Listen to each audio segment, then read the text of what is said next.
চলে এসেছি আমাদের নতুন উপস্থাপনা নিয়ে আবির রয়ের লেখা ঘিদ্রা উপন্যাসের প্রথম গল্প প্রার্থনা। চলুন শুনে দেখা যাক কেমন লাগে আপনাদের এই অন্য ধাঁচের গল্পটি। মিশকালো মেঘে ঢেকে রয়েছে আকাশ। শহরের রাজপথের আলো এত দূরে আসে না। রাত 2 প্রহর পেরিয়ে গেছে। গভীর ঘুমে ডুবে রয়েছে পুরী শহর। বালিয়াড়ির পেছনে চাঁদের মতো বেঁকে গেছে সমুদ্র। কুচকুচে কালো অথই জলরাশি গর্জন করে একে অপর একে ঢেউ ভেঙে চলেছে ভেজা বালির উপরে। নোনা হাওয়ায় পেছনের ঝাউবনের মাথাগুলো আছাড় খাচ্ছে ডান দিক থেকে বাম দিকে। সমুদ্রে পার ধরে যত দূর চোখ যায় শুধু ঢেউ খেলানো বালি। উত্তর দিকে বহু দূরে শহরের রাজপথ। নির্জন সমুদ্র তটে হাওয়ার শব্দ আর ঢেউয়ের গর্জন ছাপিয়ে একটা শব্দ এক টানা হয়ে চলেছে। ঝড়ে ভেঙে পড়া শুকিয়ে যাওয়া একটা ঝাউ গাছের গুড়ির পাশে জনা 10 লোক জড়ো হয়েছে। অন্ধকারে কারো মুখ পরিষ্কার দেখা যায় না। তাদের চাপা ফিসফিসে স্বরে কথাবার্তা ঢেউয়ের শব্দ পেরিয়ে একে অপরের বেশি কারো কাছে কানে পৌঁছানো প্রায় অসম্ভব। মানব বলয়ের মধ্যে একজন নিচু ছোট একটা বেলচা মতন মন্ত্র দিয়ে উপুর হয়ে বালি খুঁড়ে যাচ্ছে এক মনে নির্বাক ভাবে। কাচ কাচ কাচ। সৈকত থেকে বহু দূরে সাগরের মাঝামাঝি আকাশ ফালি হয়ে বিদ্যুৎ ঝলসে উঠল। তার কর্কশ শব্দ কানে আসতেই একে একে মানব বলয়ের সকলে একে অপরের হাত ধরতে লাগলো। গর্তের চারপাশ ছোট হয়ে এলো বৃত্ত। যে বালি খুঁড়ছিল সে কিন্তু গর্তের বাইরে উঠে এলো না।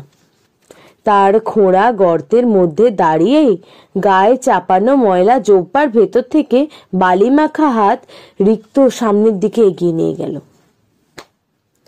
বলয়ে দাঁড়ানো একজন বুকের কাছ থেকে বের করে আনলো ঢাকনা দেওয়া একটা বড় সড়ো কালচে পাথরের পাত্র। পাত্রটির দর্শন পেতেই গর্তের মধ্যে দাঁড়ানো ব্যক্তির মুখে অভিব্যক্তির পরিবর্তন এই অন্ধকারেও স্পষ্ট বোঝা গেল। চকচক করে উঠল ক্লান্ত চোখ দুটো। পাত্রটি তার বাড়ানো হাতের উপরে রাখা মাত্রই যেন তার সর্বাঙ্গে শিহরণ খেলে গেল। পাত্রটিকে বুকে জড়িয়ে ধরল সে। এবার একসাথে গোঙানির মতো সুর করে দুর্বোধ্য ভাষায় সকলে সমবেত মন্ত্রোচ্চারণ আরম্ভ করলো। সকলের গলা একসাথে উঠছে নামছে। সে মন্ত্রের একটা শব্দ আলাদা করে বোঝার উপায় নেই, কিন্তু তার ঝংকারে যেন সাগরের উথাল পাথাল আরো কয়েক গুণ বেড়ে গেল। বলয়ের মধ্যমণি পাত্রটি বুকে জড়ানো অবস্থাতেই এবার ধীরে ধীরে নিজের খোঁড়া গর্তের মধ্যে শুয়ে পড়ল। ঠান্ডা বালিতে এলিয়ে দিল নিজের শরীর। বেড়ে গেল মন্ত্রোচ্চারণের দমক। হঠাৎ জঙ্গলের বুকে চিরে উত্তাল হাওয়া দমক এসে আছড়ে পড়ল সমুদ্র সৈকতে, যেন এক ঝটকায় উড়িয়ে নিয়ে গিয়ে ফেলবে সকলকে। আকাশে বাতাস বালির মেঘে ঢেকে গেল। হাত ধরে দাঁড়িয়ে থাকা মানব বলয় কিন্তু একটুকুও নড়ল না। এই বিভৎস তুফানের মধ্যে গলা ফাটিয়ে চলতে থাকলো মন্ত্রোচ্চারণ। শুয়ে থাকা ব্যক্তির দেহের উপর একটু একটু করে বাড়তে লাগলো বালির আস্তরণ। ঢেকে যেতে লাগলো গর্ত। কোমর, পিঠ, গলা, গাল, শরীরের প্রত্যেকটা অঙ্গ চলে যেতে লাগলো বালির তলায়। বলয়ের সকলের নজর গর্তের দিকে। কেউ তাকে টেনে তোলার চেষ্টাও করছে না। সকলের মুখে এক পৈশাচিক উল্লাস আর উত্তেজনা। গর্তে শুয়ে থাকা ব্যক্তি একটুকুও নড়ল না। কোনো এক ভয়াল অহং যেন তাকে বারে বারে বুঝিয়ে চলেছে যে তার মৃত্যু বীরের। তার শরীর বালির তলায় চলে গিয়ে নাকের ডগাটুকুও পলকে অদৃশ্য হয়ে গেল। শুধু বুকে ধরা পাত্রের আগাটুকু জেগে রইল বালির উপরে। ঝড় থামার বদলে যেন আরো কয়েক গুণ বেড়ে উঠল।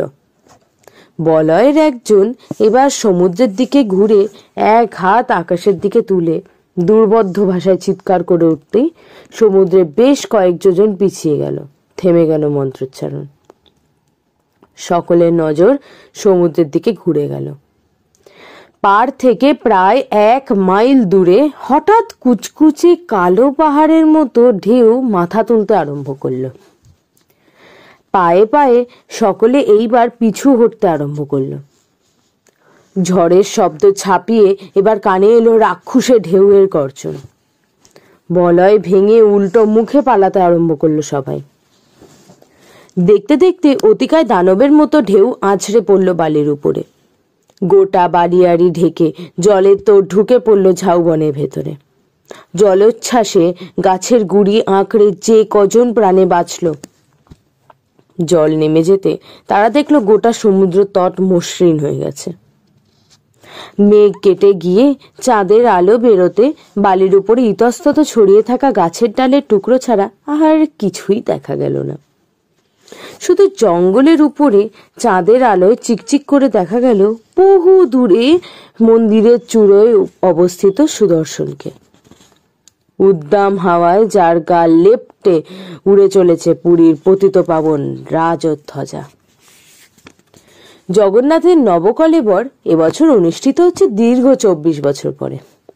সেই উপলক্ষে রথের 1 সপ্তাহ আগে পুরীতে এসে উপস্থিত হলো কৃপা সিন্ধু। পথে একজন বাঙালি ভ্রমণ কাহিনীকারের সাথে তার আলাপ হয়েছিল। ভদ্রলোক বললেন ওনার শৈশব খুর্দায় কেটেছে, কাজেই উনি ওড়িয়া পড়তে এবং বলতে বেশ সক্ষম। ভদ্রলোক কৃপার কারণে অনেক কথা জানতে চাইছিলেন। নবকলেবর সম্পর্কে সে কি জানে, তার শৈশব কোথায় কেটেছে, এত অল্প বয়সে কেন সে সংসার ত্যাগী হয়েছে, এইসব। কৃপা বরাবরই নতুন মানুষের সাথে বার্তালাপ করতে ভালোবাসে, কাজে একটুকু বিরক্ত না হয়ে ভদ্রলোককে নিজের ব্যাপারে সে সমস্ত কিছু বলছিল। কিভাবে টানাটানির সংসারে 4 ভাই বোনের সব থেকে ছোট হওয়া সত্ত্বেও সে 12 ক্লাস অব্দি পড়াশোনা করে, কিভাবে কলকাতা ইস্কনের প্রভু চিন্ময়ানন্দের সঙ্গে তার সাক্ষাৎ হয়, কিভাবে তিনি কৃপাকে সন্ন্যাস নিতে উদ্বুদ্ধ করেন এবং কিভাবে মাত্র 18 বছর বয়সে দীক্ষা নিয়ে পরিবার ত্যাগ করে আজ প্রায় 3.5 বছর ইস্কনেরই সেবায়িত হয়ে সে সাত্ত্বিক জীবন কাটিয়ে চলেছে। কৃপা ভদ্রলোককে এও বললেন যে গতবারের মতো এবারে নবকলেবরে অষ্টগ্রহ সমন্বয় অনুষ্ঠিত হচ্ছে, অর্থাৎ যখন সৌরমণ্ডলের যে কোনো 8টি গ্রহ এক সমান্তরালে এসে যায়। গত নবকলেবরেও কাকতালীয়ভাবে অষ্টগ্রহ সমন্বয় অনুষ্ঠিত হয়েছিল, তবে তখন কৃপা জন্মাননি। 24 বছর অন্তর 2 বার অষ্টগ্রহ সমন্বয় বড়ই আশ্চর্যের, কারণ এমনটা আবার নাকি 2512 সালে হবে। নব অর্থে নূতন, কলেবর অর্থে শরীর, দুয়ে মিলে নবকলেবর। যখন জগন্নাথ, সুভদ্রা ও বলরামের মূর্তি সরিয়ে নতুন মূর্তি স্থাপন করা হয়, এই রূপাচারও নেহাত কম নয়। মন্দিরে দৈতাপতিরা স্বপ্নে আদেশ পায় কোন স্থানের কোন দারু বা গাছ থেকে কাঠ সংগ্রহ করা হবে মূর্তি নির্মাণের জন্য। জগন্নাথ, সুভদ্রা, বলরাম ও সুদর্শনের আলাদা আলাদা মূর্তির জন্য আলাদা আলাদা স্থান থেকে দারু চয়ন করা হয়। তারপর সেই গাছ বলদের গাড়িতে চাপিয়ে কীর্তনার মন্ত্রোচ্চারণ করতে করতে শোভাযাত্রা সহকারে মন্দিরে নিয়ে আসা হয়। 15 দিন ধরে কর্মকারেরা মন্দিরের গোপন কুঠুরিতে সে কাঠ কেটে দেবমূর্তিকে রূপদান করতে থাকে, আর বাইরে চলতে থাকে দেবদাসী, ভক্তিগীতি আর অষ্টপ্রহর মন্ত্রোচ্চারণ। মূর্তি নির্মাণকালে না কর্মকারদের কেউ কুঠুরির বাইরে আসতে পারে, না বাইরে থেকে কেউ ভেতরে যেতে পারে। তারপরে আসে নবকলেবরে অনুষ্ঠানের সব থেকে গোপনীয় আর গুরুত্বপূর্ণ অধ্যায়, প্রাণ প্রতিষ্ঠা বা ব্রহ্ম পরিবর্তন। রথের 3 দিন আগে অমাবস্যার মাঝ রাতে পতি মহাপাত্র বা মন্দিরের প্রধান পুরোহিত 2 জন দৈতাপতির সাথে প্রবেশ করেন মন্দিরের গর্ভগৃহে। পুরনো মূর্তি এবং নতুন মূর্তিকে দাঁড় করানো হয় মুখোমুখি। গর্ভগৃহের সমস্ত দরজা বন্ধ করে দেওয়া হয়, আটকে ফেলা হয় অন্য সমস্ত জানলা বা ঘুলঘুলি, নিভিয়ে ফেলা হয় ভেতরের সমস্ত আলো। 3 জনে বেঁধে ফেলে নিজেদের চোখ। বাইরে চলতে থাকে বৈদিক মন্ত্রপাঠ। পতি মহাপাত্র তারপরে খুলে ফেলেন পুরনো বিগ্রহের বুকের মধ্যে অবস্থিত একটি চোরা খুপড়ি। সেই কুপড়ির ভেতরে যে আদৌ কি বস্তু রাখা থাকে তা কেউ জানে না। শুধু যিনি ব্রহ্ম পরিবর্তন করেন, খুপড়িতে হাত ঢোকাতে তার মনে হয় যেন জীবন্ত কোনো তেজরাশি তার হাতে উঠে আসে। চোখ বাঁধা অবস্থাতে সেই অজ্ঞাত বস্তু চালান করা হয় নূতন কলেবরের বুকের খুপড়িতে। তারপরে সে খুপড়ির দরজা ভালো করে আটকে তবেই চোখ খোলেন তিনজন। পূর্বে যে সকল পতি মহাপাত্র ব্রহ্ম পরিবর্তন করেছেন তাদের কারো মনে হয়েছে সর্বাঙ্গে যেন বিদ্যুৎ খেলে যাওয়ার অনুভূতি। কেউ বলেছেন হালকা মাথা যেন ঘুরে গেছে, আবার কারো মনে হয়েছে তাদের তালুতে সাক্ষাৎ পরমাত্মার অংশ বিরাজ করছে কয়েক মুহূর্তের জন্য। তারপরে রাত শেষ হওয়ার আগে পুরনো মূর্তি বিসর্জন করা হয় কৈলি বৈকুণ্ঠ নামক মন্দিরের সংলগ্ন গহ্বরে। তারপরে নূতন মূর্তির অভিষেক করে গর্ভগৃহে স্থাপন করে মন্দির পুনরায় খুলে দেওয়া হয় রথের আগে। কৃপা পুরীতে আগেও দুবার এসেছে, এবার যেন সবকিছু বড় অদ্ভুত ঠেকল তার।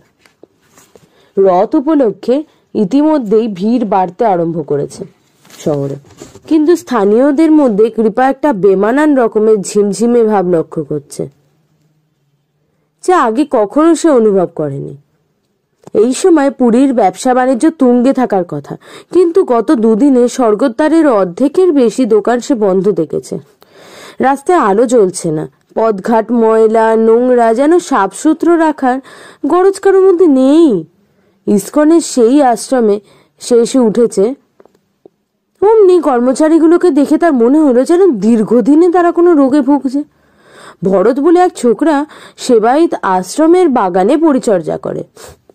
সেদিন ভোরে কৃপা হঠাৎ খেয়াল করলো একটা ছাতিম গাছের গুড়িতে হেলান দিয়ে ভরত যেন কেমন নিস্তেজ হয়ে পড়ে আছে। কৃপা ছুটে গেল তার কাছে। কিরে, তোর শরীর খারাপ? ভরত ফ্যাল ফ্যাল করে তাকিয়ে রইল তার দিকে। অনেকক্ষণ সেভাবে তাকিয়ে থাকার পরে বল, হ্যাঁ। তোর কি শরীর খারাপ হয়েছে? ওভাবে পড়ে আছিস যে? ভরত কোনো উত্তরও দিল না, সেইভাবেই ফ্যাল ফ্যাল করে চেয়ে রইল কৃপার মুখের দিকে। কৃপা দেখলো ছেলেটার শ্বাস ফুলছে, হাঁপিয়ে হাঁপিয়ে দম নিচ্ছে।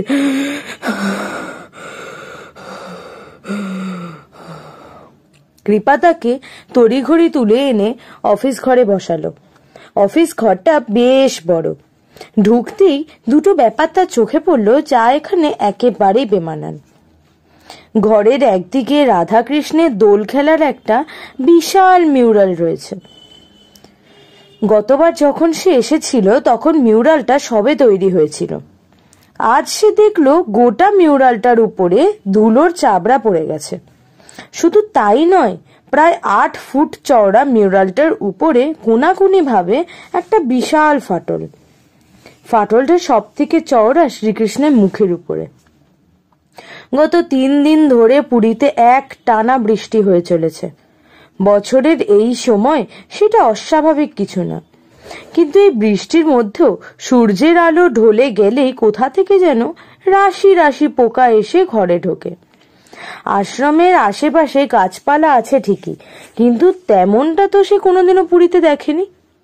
উপকূলবর্তী এলাকায় নোনা বাতাসের কারণে এমনিতেই পোকামাকড়ের সংখ্যা কম হয়, তাহলে এত অস্বাভাবিক মাত্রায় পতঙ্গ এসে জুটছে কোথা থেকে? ঘরের আলো নিভিয়ে রাখা ছাড়া তো কোনো গতি নেই। বৃষ্টিটা একটু ধরে যাওয়ায় কৃপা সন্ধ্যার দিকে ঘরের আলো নিভিয়ে বারান্দায় একটা চেয়ার টেনে এনে বসলো। কৃপার পাশের ঘরে সেই বাঙালি ভ্রমণ কাহিনীকার এসে উঠেছেন।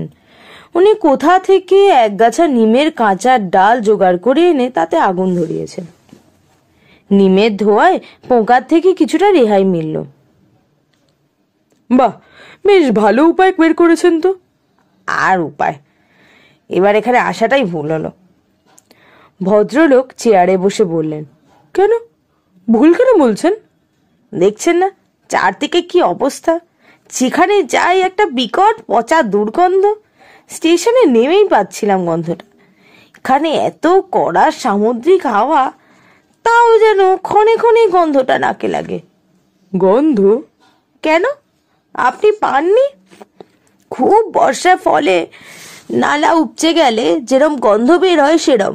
সবার যেন কি হয়েছে এবার, কোনো হোটেলে খাবারই মুখে রোচ্ছে না।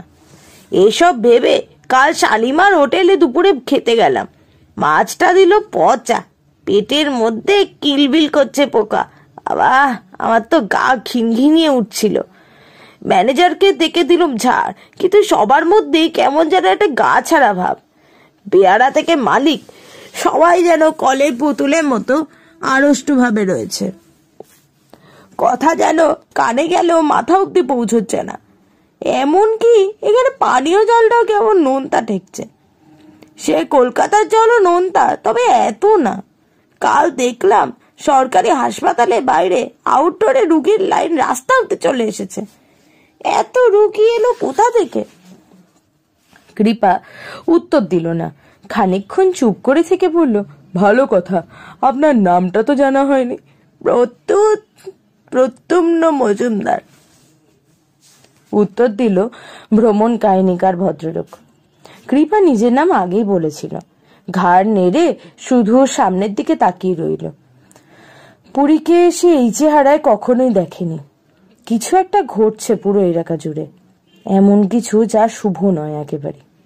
বাতাসের দমকে লেগে থাকা গন্ধে, স্যাঁতস্যাঁতে সন্ধ্যের অন্ধকারে, মানুষের ফ্যাল ফ্যাল চাহিনিতে, সব কিছুতে সেই এক অশুভের আভাস যেন সে পেয়েছে। আজ ভোরে বৃষ্টি ধরে যাওয়ায় কৃপা বালির উপর দিয়ে হাঁটতে হাঁটতে বহু দূরে দক্ষিণের ঝাউবনের দিকে গিয়েছিল। একসাথে একটা গোটা ঝাউবন যে এভাবে নেতিয়ে যেতে পারে তা না দেখলে বিশ্বাসই করা যায় না। গাছগুলো সব যে শুকিয়ে গেছে তা নয়, তবে গোড়ায় পচন ধরলে যেরকম পাতা ঝরে শীর্ণ অবস্থা হয়, ঝাউ গাছগুলোর বেশিরভাগটারই চেহারা আজ তাই। কৃপা উঠে দাঁড়ালো। আজ রাতে তার খাওয়ার ইচ্ছা চলে গেছে। একটা ব্যাপার লক্ষ্য করেছেন? প্রদ্যুম্নবাবু বললেন। কি? পুরীতে এসে একটা কাকচড়ুইও চোখে পড়েনি। আপনি দেখেছেন কিনা জানি না, আমি তো দেখিনি। কৃপা ঘাড় নাড়ল। ভদ্রলোক ভুল বলেননি। আজ রাতে কৃপার খাওয়ার ইচ্ছেটা চলেই গেছিল। না খেলেও খাওয়ার আগে প্রার্থনায় সে অংশ নিল। খাবার ঘরের পাশে লম্বা প্রার্থনা কক্ষ। আবাসিকরা প্রায় সকলেই এসেছেন। আশ্রমের অধ্যক্ষ বৃদ্ধ স্বামী বৈকুণ্ঠপতি আজ প্রার্থনা পাঠ করাচ্ছেন। ঘরের আলোগুলো কেমন নিভু নিভু। কৃপা পেছনের সারিতে এসে দাঁড়ালো। তার পেছনে পেছনে প্রদ্যুম্নবাবু। বাইরের বৃষ্টি থেমে গেছে। প্রার্থনার প্রথম দু লাইন শুনেই প্রদ্যুম্নবাবু ফিসফিস করে বলে ওঠে, এ তো কোনো বৈদিক শ্লোক নয়। এরকম দুর্বোধ্য জড়ানো শব্দের মন্ত্র কখনো কোনো বৈষ্ণব প্রার্থনায় তো শুনিনি। এসব কি বলছেন বৈকুণ্ঠপতি? ঘরের ফাটল ধরা দেওয়ালে পোকা জমতে আরম্ভ করেছে। একটা মৃদু দুর্গন্ধ। সকলেই যেন কলের মানুষের মতো সেই দুর্বোধ্য প্রার্থনায় আউড়েই যাচ্ছে। ঘরের মধ্যে সকলেই কেমন যেন দেখে মনে হচ্ছে ঘোরের মধ্যে আছে। এরকম মন্ত্র আদৌ কোনো হিন্দু শাস্ত্রে আছে কিনা তা কৃপার জানা নেই। বৈকুণ্ঠপতিকে এমন ঠেকছে কেন? যেন দীর্ঘদিন উপোস করে আছেন। দেওয়ালে ঝোলানো দেবদেবীর ছবিগুলোর উপরে পনমন করছে ঝাঁকে ঝাঁকে মাছি। এইসব কিসের অশরী সংকেত? প্রদ্যুম্নবাবু চাপা গলায় বললেন। কৃপা তাকালো বৈকুণ্ঠপতির দিকে।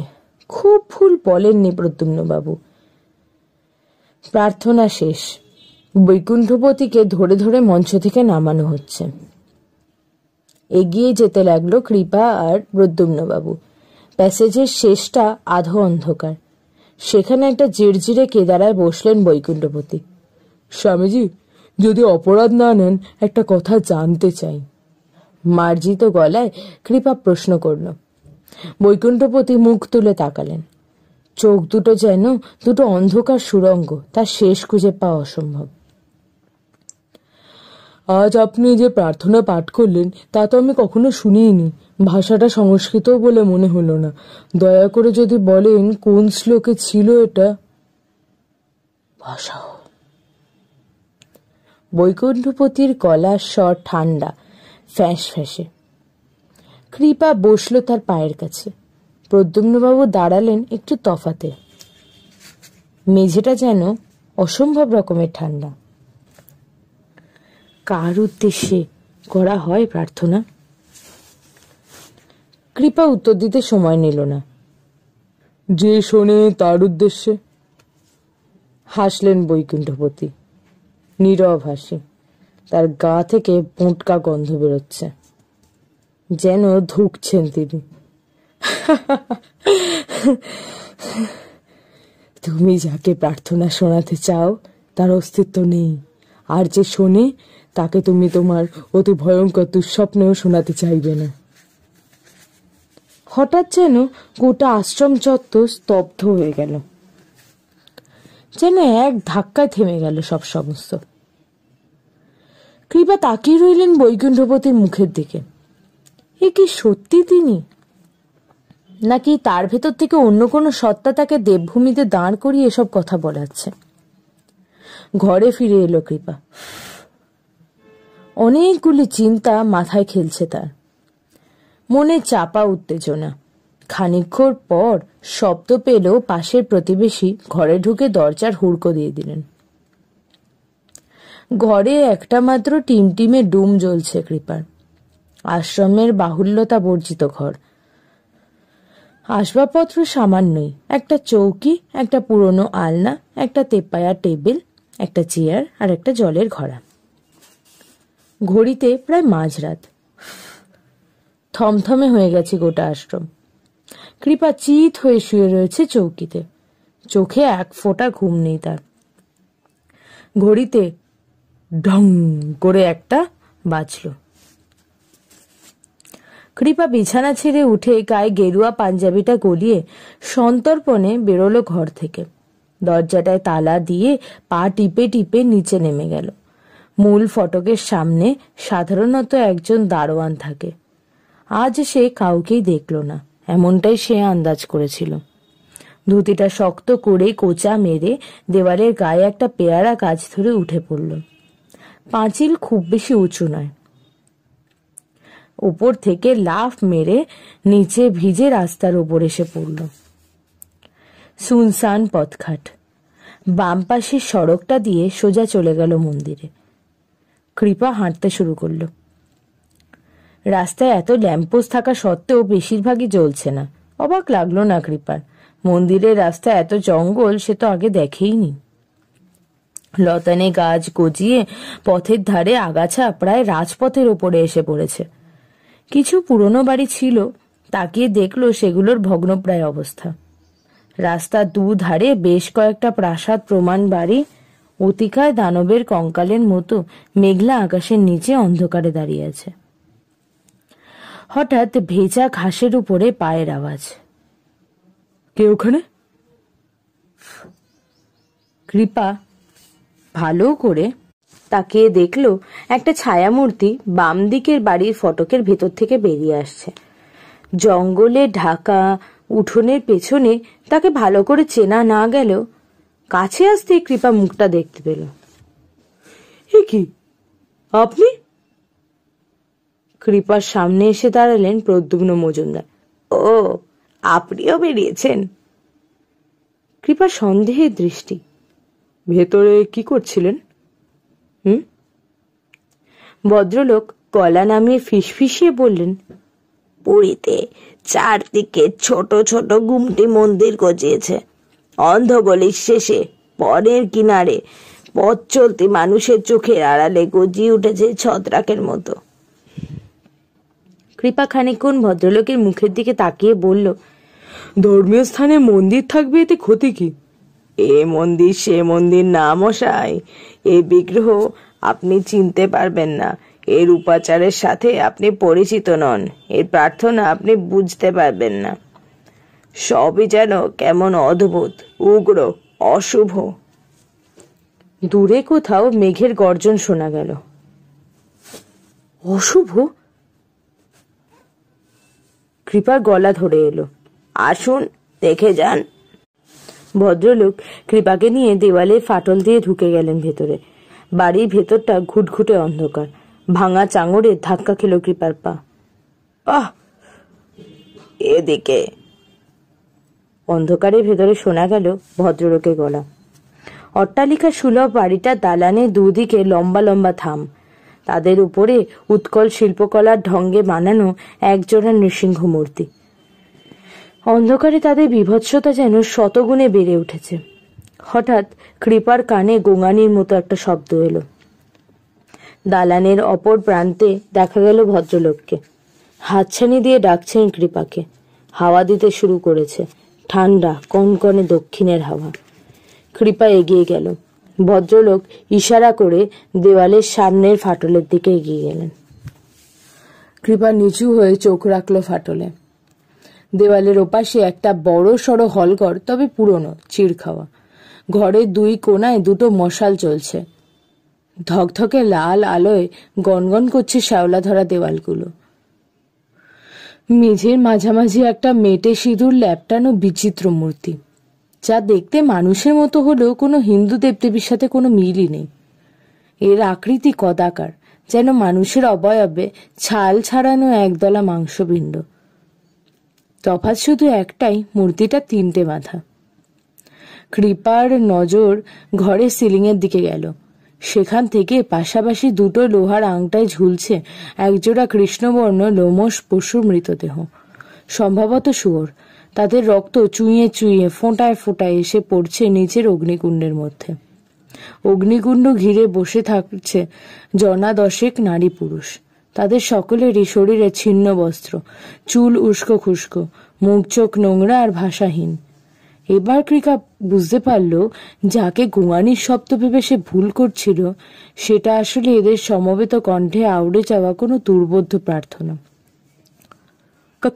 কারা এরা, আর কিসের আরাধনে মেতেছে এমন বিভৎস উপাচারের মাধ্যমে? কৃপার গলা কাঁপছে।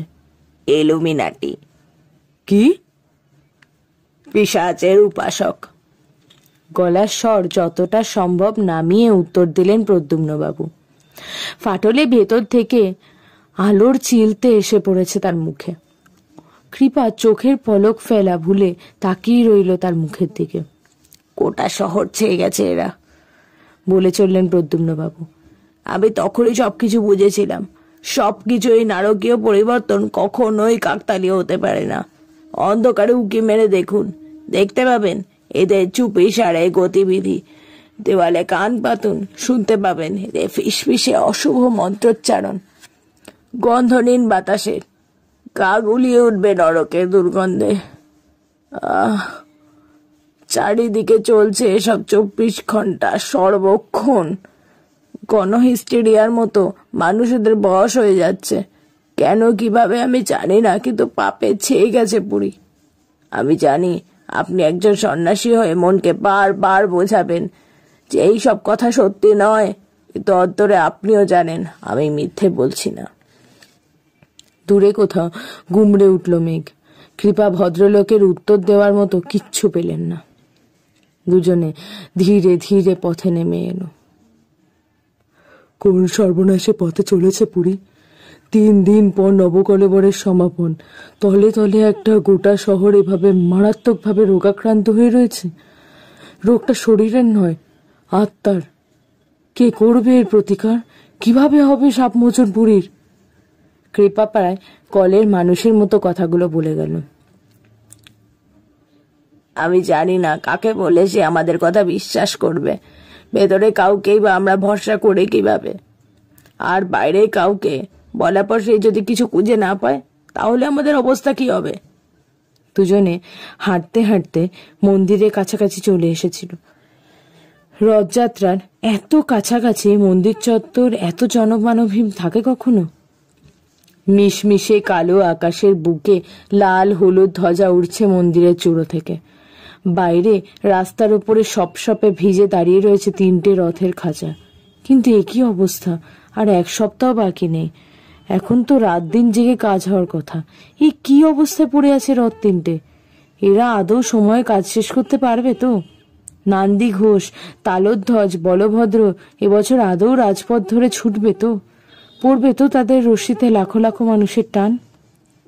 এর আগেও আমি রথের সময় পুরীতে এসেছি, বললেন প্রদ্যুম্নবাবু। এতদিন রথের চোখ ঝলসানো আলোয় অন্ধ হয়ে গেল দুজনেই। সাথে কানের পর্দা চিরে দেওয়া শব্দ। কৃপা প্রদ্যুম্নবাবুর কথা শুনতে শুনতে পেছনে নির্মীয়মান রথের চাকাটা সবে হেলান দিয়েছে। হঠাৎ যেন তাদের উপরেই বিকট শব্দে বাজ পড়ল। দুজনে ছিটকে গেল ভেজা রাস্তার উপরে। সম্বির ফিরতে কয়েক সেকেন্ড লাগলো কৃপার। না, চলে যায়নি তারা। কিছুটা দূরে দেখলো প্রদ্যুম্নবাবু উঠে এসেছে রাস্তার উপরে। রথের গায়ে দাঁড়ানো একটা উঁচু বৈদ্যুতিক খুঁটির মাথায় দাউ দাউ করে আগুন জ্বলছে। বাজটা তাহলে তাদের উপরে পড়েনি। কানে তালা লেগে গেছে কৃপার। প্রদ্যুম্নবাবু টলতে টলতে এগিয়ে এলেন। আপনি ঠিক আছেন তো? কৃপা এগিয়ে গেলেন তার দিকে। উনি উত্তর দিলেন না। কি দেখছেন অমন করে? তার নজর কৃপার পেছনে আকাশের দিকে। ঝোড়ো হাওয়া দিতে শুরু করেছে। কৃপার মুখে চোখে ঠান্ডা বৃষ্টির ফোঁয়ারা এসে লাগলো। পেছন ঘুরল কৃপা। নীলচে বিদ্যুতের আলোয় মিশ কালো মেঘে ঢাকা আকাশের বুকে মাথা তুলে দাঁড়িয়ে রয়েছে মন্দিরের চূড়া। থমকে দাঁড়িয়ে গেল কৃপা। সেই চূড়ো খালি না, তাতে পতিতপ্রাবণ রাজধ্বজা তো নেই।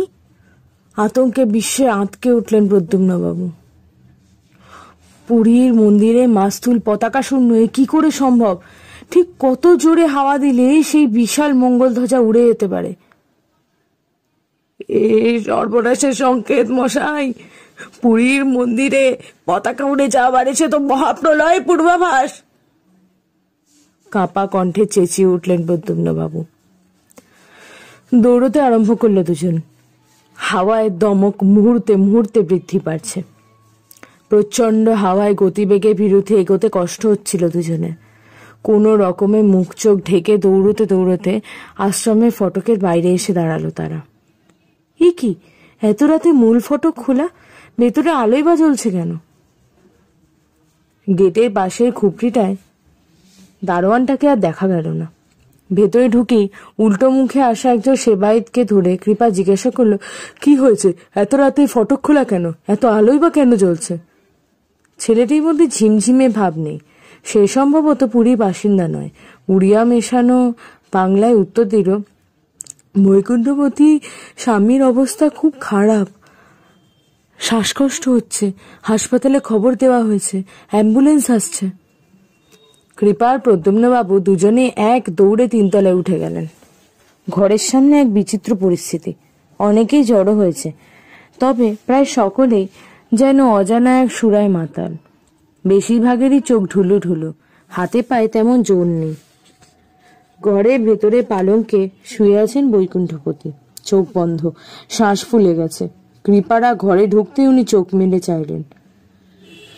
খানিকক্ষণ অপলক দৃষ্টিতে চেয়ে রইলেন কৃপার দিকে। তারপরে হঠাৎ ফুঁপিয়ে ফুঁপিয়ে কেঁদে উঠলেন। প্রদ্যুম্নবাবু যেমন কেন হকচকিয়ে গেলেন। বৈকুণ্ঠপতি হাত তুলে ইশারায় কৃপাকে পাশে বসতে বলল। কৃপা বসল। বৈকুণ্ঠপতি এবার ইশারা করলেন বাকি সকলকে বাইরে চলে যাওয়ার জন্য। আমি তাহলে বাইরে দাঁড়াচ্ছি বলে প্রদ্যুম্নবাবু হাঁটা লাগাচ্ছিলেন। কৃপা হাত দেখালো, আপনি থাকুন। ঘর খালি হলে বৈকুণ্ঠপতি চি চি করে কিছুটা বলার চেষ্টা করলেন। কৃপা খানিকটা ঝুঁকে পড়ে ওনার মুখের কাছে কান নিয়ে গেল।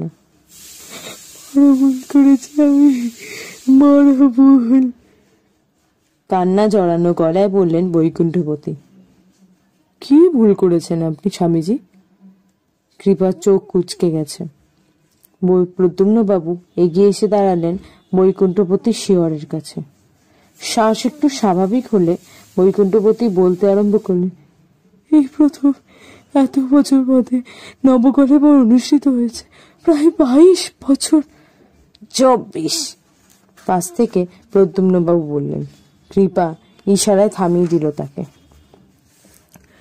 এখনো মনে আছে, শেষ এবার নবকলেবর হয় দৈতাপতিদের মধ্যে দ্বন্দ্ব বাঁধে পতি মহাপাত্রের সাথে ব্রহ্ম পরিবর্তন করতে যাওয়া নিয়ে।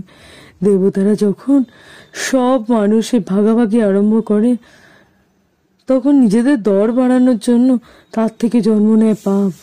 লক্ষণ ভট্ট নামে জগন্নাথের একজন একনিষ্ঠ ভক্ত ছিল। তখন কতই বা বয়স তার, বয়স 17 হবে। তার বাবা মন্দিরে ভাড়ারে মহাপ্রসাদের দায়িত্বে ছিলেন।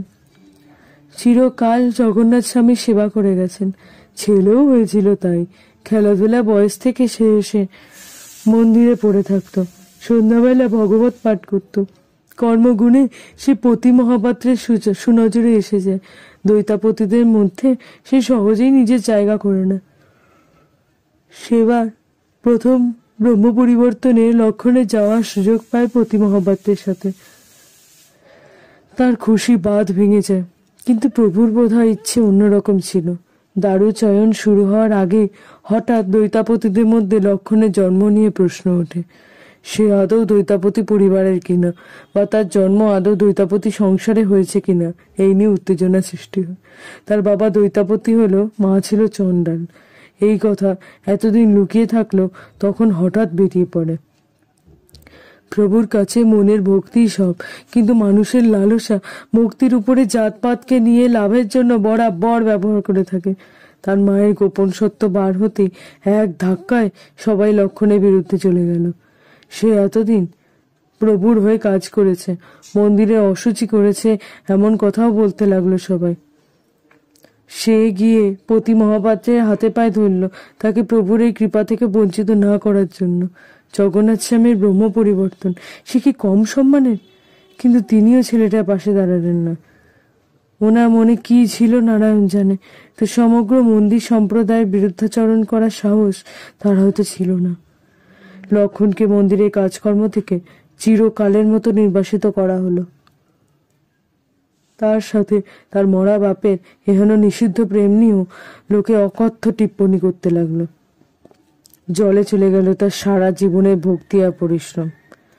রাগে অপমানে পুড়ে ছেড়ে চলে গেল লক্ষণ। প্রাণ উজাড় করার মতো আনুগত্য বদলে গেল বিষাক্ত ক্ষোভ আর অভিমানে। বিষিয়ে গেল লক্ষণের মন, আর সেই বিষের রোগ এসে পড়ল স্বয়ং জগন্নাথ স্বামীর উপরে।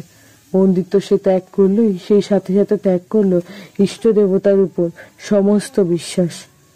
শ্রী ভগবানের উপরে তার রাগ এতটাই প্রবল হয়ে উঠল যে সে মনে মনে ভগবানের প্রতিদ্বন্দ্বী ভাবতে লাগলো নিজেকে। মনে মনে শপথ করলো যে পাপের সাম্রাজ্য গড়ে উঠেছে প্রভুকে ঘিরে, সে নিজেই হয়ে উঠবে সেই পাপের অধীশ্বর।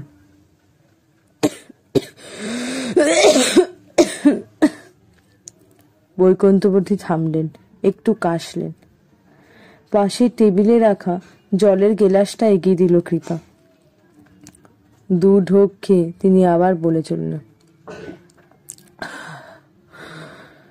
ভক্তের ভক্তিতে যখন গ্রহণ লাগে, তখন আড়ালে বসে তৃপ্তির হাসি হাসে শয়তান।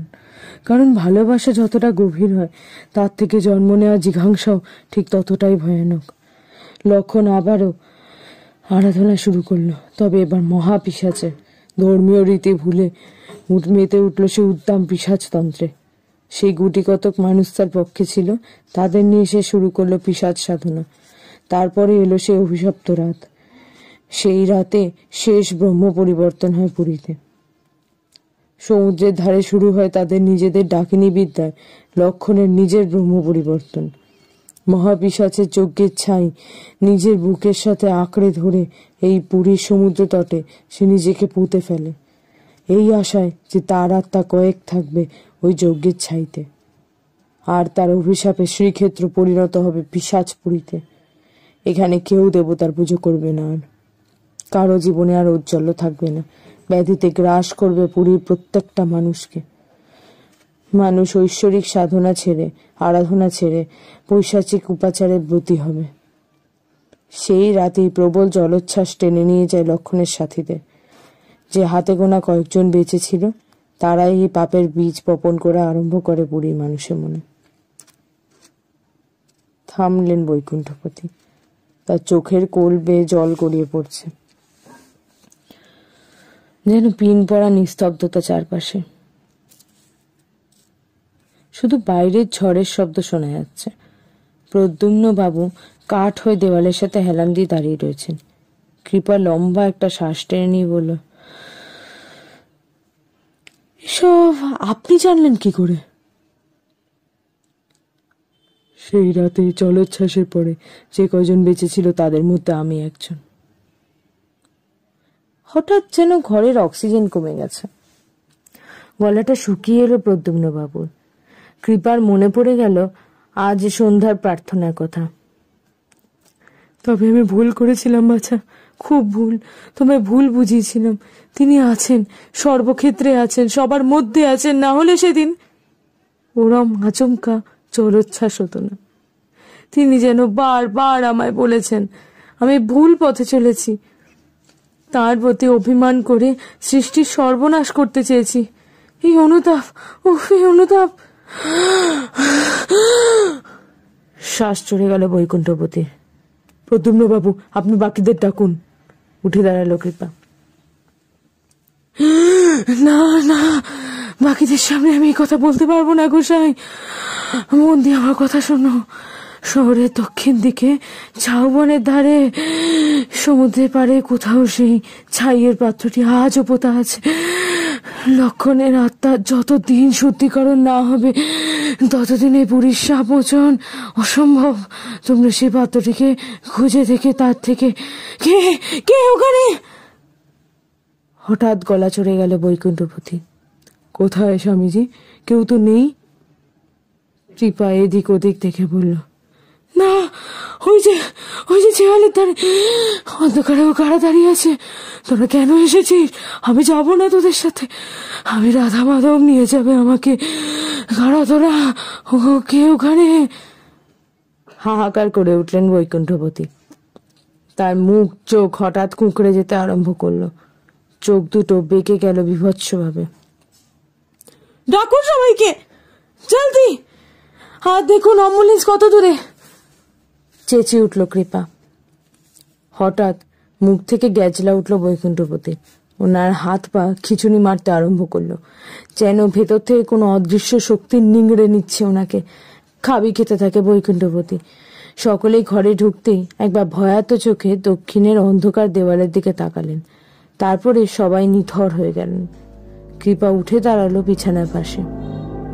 তার চোখ দুটো দেখে ভালো লাগলো না কৃপা, যেন ঠিক করে বেরিয়ে আসছে। কৃপা আলতো ভাবে বন্ধ করে দিল চোখ দুটো। বাইরে অ্যাম্বুলেন্সের শব্দ পাওয়া মাত্র কৃপা আর প্রদ্যুম্নবাবু বারান্দায় এসে দাঁড়ালেন। অ্যাম্বুলেন্স ঢুকছে বটে মূল ফটক দিয়ে, কিন্তু ওগুলো কি? এত বড় বড় গাড়ি কখন এলো? আর রাস্তায় এত মানুষই বা কোথা থেকে এলো? পুরী কি তবে স্বাভাবিক ছন্দে ফিরছে?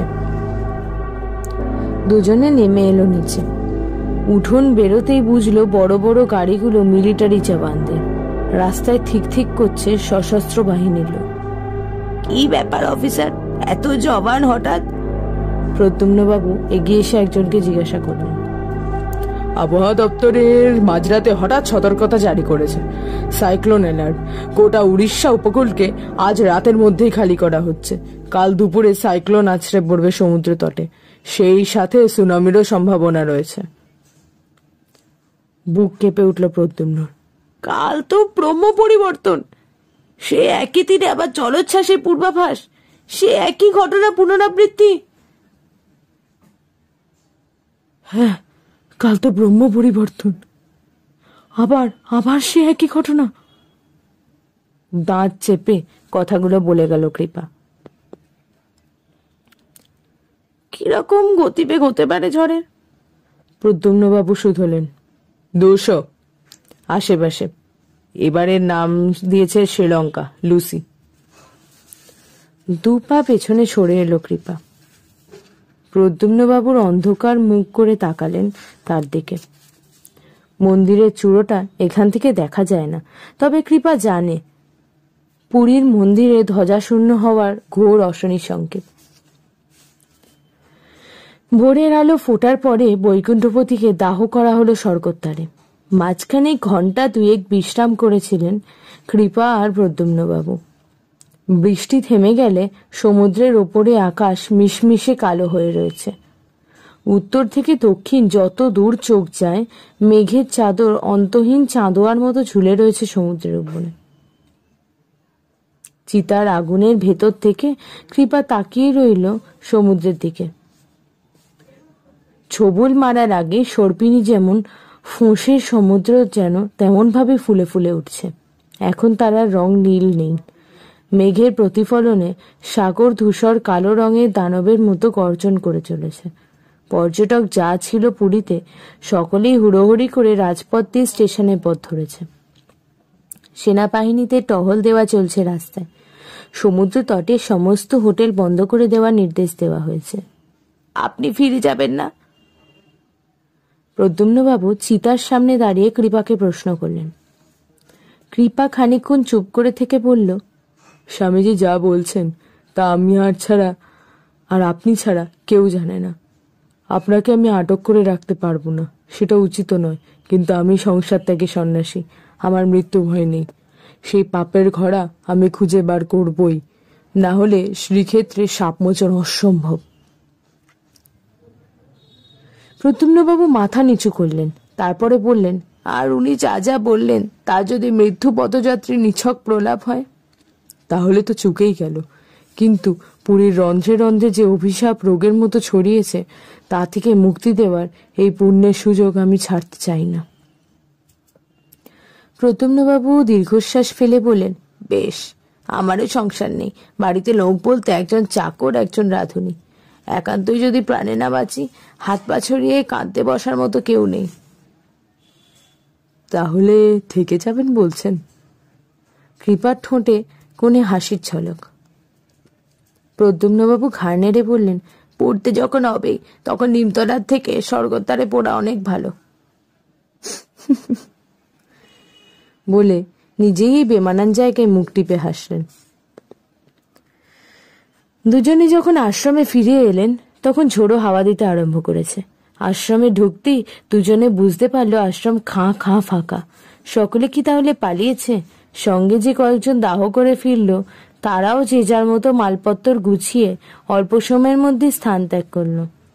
সনাতন নামে একজন উড়িয়া কেয়ারটেকার ছিল। কৃপা নিচে নেমে এসে অফিস ঘরে বসে ঢুলছে। সকলে কি চলে যাচ্ছে? সনাতন জড়িয়ে জড়িয়ে যা বলল সেটা বোঝা যায় না। পুরীর সকল পর্যটককে পুরী ছাড়ার নির্দেশ দিয়েছে, তাই এরাও আর কাউকে থাকার অনুমতি দেবে না। এই দুর্যোগে মাথা গুঁজবেন কোথায়? প্রদ্যুম্নবাবু নিজের ছোট ব্যাগটাকে কাঁধে চাপিয়ে রেনকোটটা পরতে পরতে বললেন, একটাই জায়গা আছে যেখানে যত দুর্যোগই হোক প্রাণহানি হওয়ার কোনো সম্ভাবনা নেই। কৃপা উত্তর দিল, কোথায়? মন্দির। হঠাৎ আকাশ ভেঙে বৃষ্টি নামল। রাস্তায় বেরোতে কৃপার হাতের ছাতা এক ঝটকায় উড়ে বেরিয়ে গেল। পাশের বন্ধ দোকানের শাটারের বাইরে উঠতে থাকা একটা বড় সড়ো প্লাস্টিকে কৃপা জড়িয়ে নিল গায়ে। দুজন হাঁটতে লাগলো খাঁ খাঁ রাজপথে।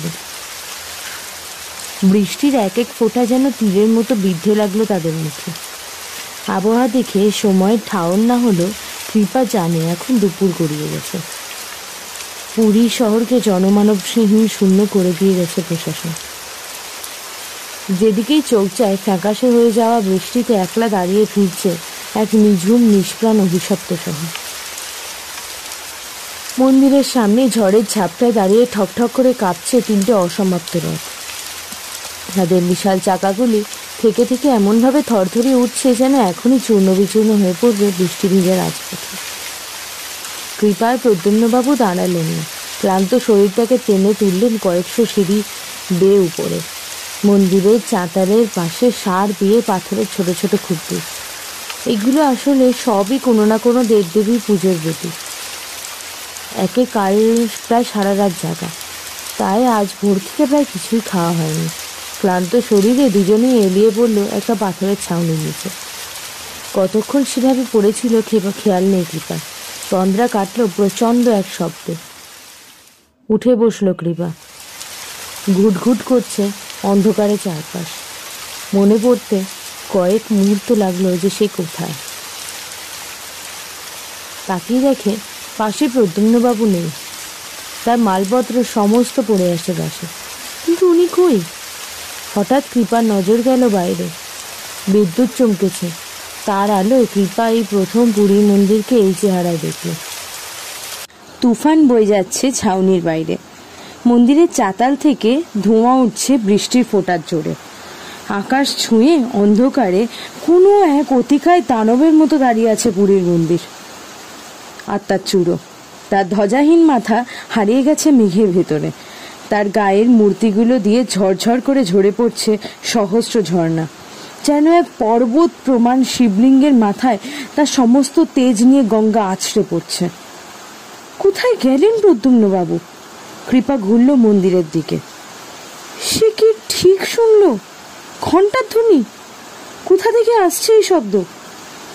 কৃপা আঁকড়ে ধরলো মন্দিরের গায়ের একটা শিকল বাঁধা রেলিং। হাওয়ার ঝাপটায় যেন প্রায় উড়িয়ে দেয় তাকে। কৃপা শিকল ধরে ধরে গিয়ে পৌঁছালো মূল গর্ভগৃহের বাইরে। ওই তো প্রদ্যুম্ন বাবু একা। অন্ধকার গর্ভগৃহের বাইরের ছাউনির নিচে কেমন ঘোর লাগা চোখে তাকিয়ে রয়েছেন ভেতরের দিকে, আর এক মনে মাথার উপরে ঝুলতে থাকা দড়িটাতে টান মেরে যাচ্ছেন। ঢং ঢং ঢং সেই অপার্থিব প্রলয়ঙ্কর পরিবেশে যেন এক ঘোর লাগা মাদকতা সৃষ্টি করেছে ঘণ্টার ধ্বনি। মূল গর্ভগৃহের সিংহদুয়ার বন্ধ। সেই বিরাট আকার দরজার পিছনে পুরনো এবং নতুন মূর্তিকে মুখোমুখি বসানো হয়েছে। বন্ধ দরজার সামনে এসে দাঁড়ালেন তিনজন। মাঝখানের জন নিশ্চয়ই পতি মহাপাত্র, সাথে দুজন কম বয়সী দৈতাপতি। এরা মন্দির ছেড়ে নড়েনি।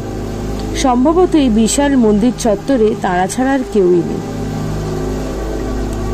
জগন্নাথ দেবের প্রাণ প্রতিষ্ঠা, সে যে নড়চড় হওয়ার উপায় নেই, জান চলে গেলেও না। কেমন সম্মোহিত স্বরে কথাগুলো বলে গেলেন প্রদ্যুম্নবাবু, আর হাত এক নাগাড়ে টেনে চলেছে ঘণ্টার রশি। ঢং ঢং ঢং গুটি কয়েক প্রদীপ জ্বলছে সিংহদুয়ারের বাইরে। পাথরের দেওয়াল ভেদ করে ঝোড়ো হাওয়া ছুঁতে পারেনি তাদের শিখা। গোটা শহরের বিজলি বন্ধ করে দেওয়ায় সারা মন্দিরে ওই কয়েকটা প্রদীপই আলোর উৎস। যেখানে কৃপা আর প্রদ্যুম্নবাবু দাঁড়িয়ে আছেন, তাদের আর ওই তিনজন দৈতাপতির মধ্যে আর একটা দরজা, আর দৈতাপতিদের সামনে মূল গর্ভগৃহের সিংহদুয়ার। এ যে কত জন্ম পুণ্যের ফল, প্রভুর প্রাণ প্রতিষ্ঠার সময় তার মন্দিরে স্থান পাওয়া, বলে উঠলেন প্রদ্যুম্নবাবু। দেখুন দেখুন কি ভয়াল ধ্বংসলীলা চলছে চারদিকে, তার মধ্যে ওনার দুয়ারে শুধু আমরা স্থান পেলাম, আর কেউ নেই, কেউ না। অন্ধকার পাথরের ঘরে প্রদ্যুম্নবাবুর কণ্ঠস্বর গমগম করে উঠল। তিনজন দৈতাপতি বেঁধে ফেললেন তাদের চোখ। শুরু হলো মন্ত্রোচ্চারণ। ঝলসে উঠল বিদ্যুৎ। হঠাৎ থেমে গেল ঘণ্টার ধ্বনি। ওরা কারা? প্রদ্যুম্নবাবুর কম্পমান গলার স্বর কানে যেতে কৃপা ফিরল সেদিকে, যেদিকে প্রদ্যুম্নবাবু হাঁ করে তাকিয়েছিলেন। বৃষ্টির পর্দার মধ্যে দিয়ে মন্দিরের চাতাল দেখা যাচ্ছে। বিশাল চাতালের ওপরে বিদ্যুৎ ঝলকের আলোর কৃপায় সেখানে দেখল এক এক করে জড়ো হচ্ছে অনেকগুলো মানুষের অবয়ব। সকলের গায়ে কালো জোব্বা। কারা এরা? এই দুর্যোগের মধ্যে জনপ্রাণহীন শহরে কোথা থেকে এলো এরা? পতি মহাপাত্রর কণ্ঠের মন্ত্রোচ্চারণ তাদের কানে যেতেই সেদিকে ঘুরলেন প্রদ্যুম্নবাবু। কেমন মন্ত্র! উঁচু সরু গলায় গোগানের মতো দুর্বোধ্য ভাষায় প্রার্থনা। তার শিরা উপশিরা দিয়ে ঠান্ডা রক্তের স্রোত বয়ে গেল। হুবহু এই মন্ত্রই উনি শুনেছিলেন ওই পোড়োবাড়ির ভেতরে। এই শয়তানি চক্রান্ত এসে ঢুকেছে স্বয়ং জগন্নাথ স্বামীর দুয়ারে।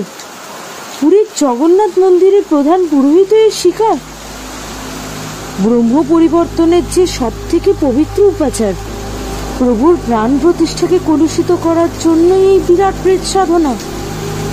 লক্ষণ ভট্ট বিদ্রোহ ঘোষণা করেছিলেন খোদ প্রভুর বিরুদ্ধে। প্রভুর প্রাণ প্রতিষ্ঠা ভিসিয়ে দিলে পাপ ছড়িয়ে পড়বে পুরীর আকাশে বাতাসে। শত শত বছর ধরে পবিত্রতার শিখর এই মন্দির অপবিত্রতার গর্ভ হয়ে যাবে। নরকে পরিণত হবে কোটি কোটি মানুষের বিশ্বাসে সেই স্বর্গ। এগিয়ে আসছে অন্ধকারে ঢাকা মানুষগুলো। ক্ষণে ক্ষণে যেন তাদের সাংখ্য বৃদ্ধি পাচ্ছে। কোন গর্তে এতক্ষণ লুকিয়েছিল ওরা? প্রদ্যুম্নবাবু পিছোতে লাগলেন। হাত পা ঠান্ডা হয়ে গেছে তার।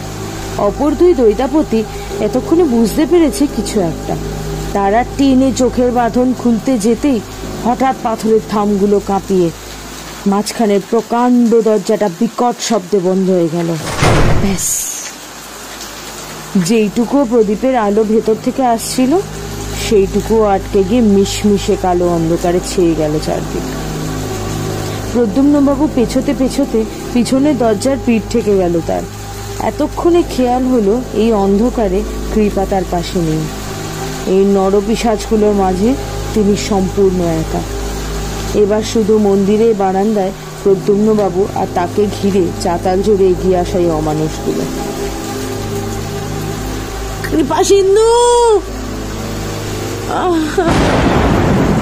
ভেঙে যাওয়া গলায় যত জোরে পারেন চিৎকার করলেন, কিন্তু মেঘের গর্জনে ঢাকা পড়ে গেল তার দুর্বল কণ্ঠস্বর। বৃষ্টির ছাটে ভিজে যাওয়া ঠান্ডা পেতলের আংটাটা ঘাড়ে এসে ঠেকল তার। ভেজা শরীরটা ঠক ঠক করে কাঁপতে লাগলো। আর থাকতে না পেরে পিছন ঘুরে দম দম করে দরজায় আঘাত করতে লাগলেন। পিতলের পাত দিয়ে ঢাকা বিরাট দরজাগুলো সামান্য অবধি নড়ল না। সামনের ওগুলো কি জীবিত মানুষ, নাকি মানুষের শরীরে ভর করে থাকা শয়তান? তাদের শরীরগুলো যেন জমাট বাঁধা অন্ধকারে গড়া। এই প্রচন্ড তুফানেও তাদের শরীরে এতটুকু এদিক ওদিক হচ্ছে না। নরপিশাচগুলো প্রায় মন্দিরের বারান্দায় উঠে এসেছে। প্রদ্যুম্নবাবু দেওয়ালে পিঠ থেকে ঠক ঠক করে কাঁপতে কাঁপতে নারায়ণকে ডাকতে লাগলেন। হঠাৎ যেন পেছনের দরজাটা একটু নড়ে উঠল। কয়েক মুহূর্ত পর তার বিশাল কয়রা দুটো ঝনঝন করে দুলে উঠল। প্রদ্যুম্নবাবু ছিটকে সরে এলেন দুহাত। তারপর যেন এক প্রচন্ড অদৃশ্য দমকা কান ফাটানো আওয়াজ করে অত বড় পাল্লা দুটো হাত করে খুলে গেল। আর ভেতরে যা দেখলেন তাতে প্রদ্যুম্নবাবুর হৃৎপিণ্ড কয়েক মুহূর্তের জন্য বন্ধ হয়ে গেল। মেঝেতে পড়ে চিৎকার করছে দুজন কনিষ্ঠ দৈতাপতি। পেছনে মূল গর্ভগৃহের দরজা খুলে গেছে, আর ভেতরে নিষ্কালো অন্ধকারের মধ্যে দৌড়ে বেরিয়ে আসছে জ্বলন্ত এক মানব মশাল। অতি মহাপাত্র! প্রদ্যুম্নবাবুর গলা দিয়ে শব্দ দুটো বেরিয়ে এলো। দাউ দাউ করে মাথা থেকে পা অব্দি জ্বলছেন পতি মহাপাত্র। তাই দেখে আতঙ্কে প্রায় আধমরা দুই দৈতাপতি। গেরুয়া বসনের সাথে গায়ের মাংস ছাই হয়ে গলে পড়ছে পাথরের মেঝের উপরে। জ্বলন্ত মূর্তিটা দিশাহীনভাবে এদিক ওদিক উদ্ভ্রান্তের মতো বাঁচার আশায় দৌড়তে লাগলো। বাজের শব্দে যেন কানে তালা লেগে গেল প্রদ্যুম্নবাবু। সেই লেলিহান শিখার আলোয় ঝলমল করে উঠল মন্দিরের চাতাল। যেন পাপের আধার মুছে ঐশ্বরিক প্রকাশ ধুয়ে দিল রাতের নরক উপাসকদের। চাতাল জুড়ে এগিয়ে আসা মানুষগুলো থমকে দাঁড়িয়ে গেল। তাদের ভাষাহীন চোখে তারায় ঝলমল করছে পতি মহাপাত্রের জ্বলন্ত দেহটা। পতি মহাপাত্র দৌড়ে এসে মন্দিরের বারান্দা থেকে ঝাঁপ দিয়ে প্রায় 20 ফুট নিচে মন্দিরের চাতালের উপর আছড়ে পড়ল। হকচকিয়ে পেছনে সরে গেল নরপিশাচের দল। মুখের মাংস গলে যাওয়া, প্রায় কঙ্কালে পরিণত হওয়া জ্বলন্ত শরীরটা শেষবারের মতো একবার উঠতে চেষ্টা করল। সেই বিভৎস দৃশ্য দেখে একে একে পিছু হটতে লাগলো নরপিশাচের দল। প্রদ্যুম্নবাবু! হঠাৎ শোনা গেল কৃপার গলা। ধরে যেন প্রাণ ফিরে পেলেন প্রদ্যুম্নবাবু। কৃপা পেছনে সিঁড়ি দিয়ে দৌড়ে উঠে প্রদ্যুম্নবাবুর হাত চেপে ধরে ঘরের ভেতরে পড়ে থাকা দুই দৈতাপতির উদ্দেশ্যে চিৎকার করে বলে উঠল, উপাচার থামাবেন না, ব্রহ্ম পরিবর্তন করতে থাকুন, সময় চলে যাচ্ছে। তারা উড়িয়া হলেও বাংলা বুঝবেন। কৃপা প্রদ্যুম্নবাবুর কবজিতে হ্যাঁচকা টান মেরে বললেন, চলে আসুন, এটাই সময়, এইটাই সুযোগ। বয়স হয়ে থাকা মানুষগুলো ছত্রভঙ্গ হয়ে যেতে তাদের মধ্যে দিয়ে ছুটতে শুরু করলো দুজনে। প্রদ্যুম্নবাবুর একে তো বয়স হয়েছে, তারপরে কাল থেকে শরীরের উপরে অমানসিক ধকল গেছে। উনি হাঁপিয়ে পড়তে লাগলেন। এবারে তারা রাজপথ না ধরে মন্দিরের পেছনে অলিগলি দিয়ে দৌড়তে দৌড়তে ঝাউবনের ভেতরে এসে পড়লেন। গোটা শহর ধুধু ফাঁকা। রাতের বৃষ্টি ভেজা অন্ধকারে নিঝুম পুরী যেন নরকপুরের রূপ ধারণ করেছে। ঝাউবনের ভেতরে ঢুকে পড়ে প্রদ্যুম্নবাবু বসে পড়লেন বুক আঁকড়ে। হাঁপাতে লাগলেন হাঁপড়ের মতো। এখানেই শহরের দক্ষিণের ঝাউবনের সামনে, কিন্তু কোথায় কোথায়? কৃপা বিড়বিড় করতে করতে চারদিক খুঁজতে লাগলো। সময় নেই, একটু সময় নেই। বালির উপর পড়ে হাঁপাচ্ছেন প্রদ্যুম্নবাবু।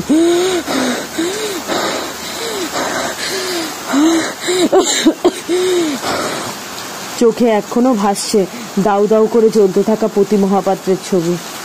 চৈতন্য চরিত একবার পড়েছিলেন, ভক্তি ছাড়া পুরীর মন্দিরের চৌকাঠ পেরোনো মহাপাপ। আজ যা হয়েছে, কিভাবে হয়েছে তা তিনি জানেন না, শুধু এটুকু জানেন যে তার নারায়ণ মিথ্যে নয়, মন্দিরের পবিত্রতা মিথ্যে নয়। হাতে আর সময় নেই প্রদ্যুম্নবাবু, যা করতে হবে এখনই করতে হবে। মন্দিরে ব্রহ্ম পরিবর্তন চলছে, এই মহেন্দ্রক্ষণ যদি আমরা হারিয়ে ফেলি। হাঁপাতে হাঁপাতে এদিক ওদিক দেখতে লাগলো কৃপা। প্রদ্যুম্নবাবু কোনো রকমে আশেপাশের গাছের ডাল আঁকড়ে ধরে উঠে এসে দাঁড়ালেন বালির উপরে। ঝড় থেমে গেল, বৃষ্টি থামেনি, ভিজে বালিতে পা টেনে ধরছে। এত বিশাল প্রান্তরে কোথায় খুঁজবেন লক্ষণ ভট্টর কবর? তখনই হঠাৎ এক অদ্ভুত ঘটনা ঘটল। দক্ষিণা বাতাসের ঝাপটা মুখে লাগতেই প্রদ্যুম্নবাবু দেখলেন সমুদ্রের ঢেউ পাড় থেকে অনেকটা দূরে ভেঙে ওখানেই শুকিয়ে যাচ্ছে। সমুদ্র যেন এক ধাক্কায় হঠাৎ অনেকটা পিছিয়ে গেছে। জলের তলায় থাকা বালিয়াড়ির অনেকটা অংশ বেরিয়ে পড়েছে। কিছু ভাঙা বোল্ডার, জলে ডুবে থাকা প্রায় পচে যাওয়ার ঝাউ গাছের ডাল। হঠাৎ চোখ ঝলকানো বিদ্যুৎ চমকালো। গোটা বালিয়াড়ি কয়েক মুহূর্তের জন্য দিনের আলোর মতো ফ্যাকাশে হয়ে পরক্ষণে আবার অন্ধকারে ডুবে গেল। প্রদ্যুম্নবাবু কি ঠিক দেখলেন? জল সরে গিয়ে ভেজা বালির উপরে জেগে থাকা গাছের ডালটার উপরে ওই লম্বা ও উজ্জ্বল হলুদ রঙের জিনিসটা কি? এই যে, এদিকে! প্রদ্যুম্নবাবু ডাকলেন কৃপাকে। দুজনে এগিয়ে গেলেন সেদিকে। প্রদ্যুম্নবাবু বুঝলেন উজ্জ্বল হলদে রঙের বস্তুটা একটা কাপড়ের টুকরো। সেটা ডালের উপর থেকে ছাড়াতেই কাপড়ের বাকি অংশটা বালির তলা থেকে উপরে বেরিয়ে এলো। প্রদ্যুম্নবাবুর হাত পা কাঁপতে লাগলো, সারা শরীরে খেলে গেল বৈদ্যুতিক শিহরণ। প্রায় 20 হাত লম্বা ত্রিভুজাকার কাপড়টার মাঝখানে জল জল করছে টকটকে লাল চন্দ্রবিন্দু নিশান। মন্দিরে উড়ে যাওয়া পতিতপাবন ধ্বজা। রাতের অন্ধকারে এই ধ্বজা ঠিক তাদেরই হাতে ধরা দিল, তাও সাগর সরে গিয়ে। এখানেই হবে! প্রদ্যুম্নবাবু উত্তেজিত হয়ে বললেন, চলুন খুঁড়ি, এখানেই হবে। দুজনে এক শক্ত সূচলো ডাল দিয়ে জোগাড় করলো, যেটি দিয়ে ভিজে বাড়ি খুঁড়তে লাগলো। 1 ফুট, 2 ফুট, 3 ফুট, এমন সময় জল উঠে এলো বালির ভেতর দিয়ে। তারপর হঠাৎ যেন কিছু একটা ভাঙার শব্দ। দুজনেই মুখ চাওয়াচাই করতে লাগলেন। কৃপা হাত ঢোকালো ভেতরে। বালি সরাতেই তলা থেকে বেরিয়ে এলো ভাঙা বাজরের টুকরো। বালি আরেকটু সরাতেই দেখা গেল কালগোল পাকানো একটা নরকঙ্কালের হাতের হাড়গুলো পেঁচিয়ে ধরে রেখেছে কালো হয়ে সামুদ্রিক আগাছা জন্মে যাওয়া একটা কালো পাথরের ঢাকনা দেওয়া পাত্রকে। কৃপা টেনে বের করে আনলো পাত্রটাকে।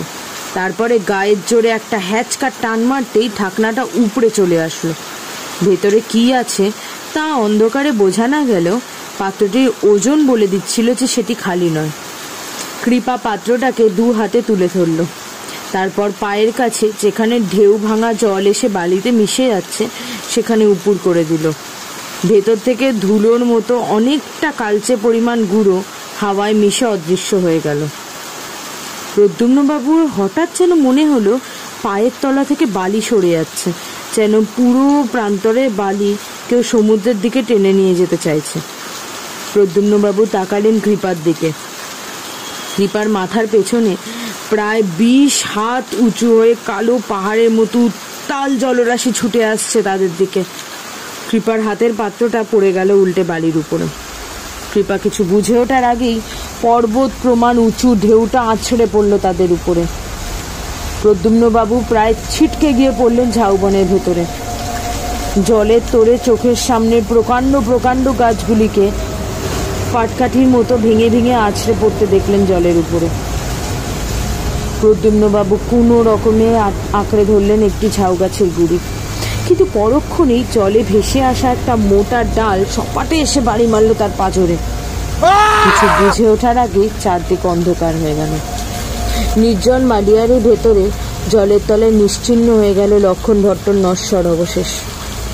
তারই সাথে সাগরে ধুয়ে গেল মহাপিশাচের যজ্ঞের ছাই।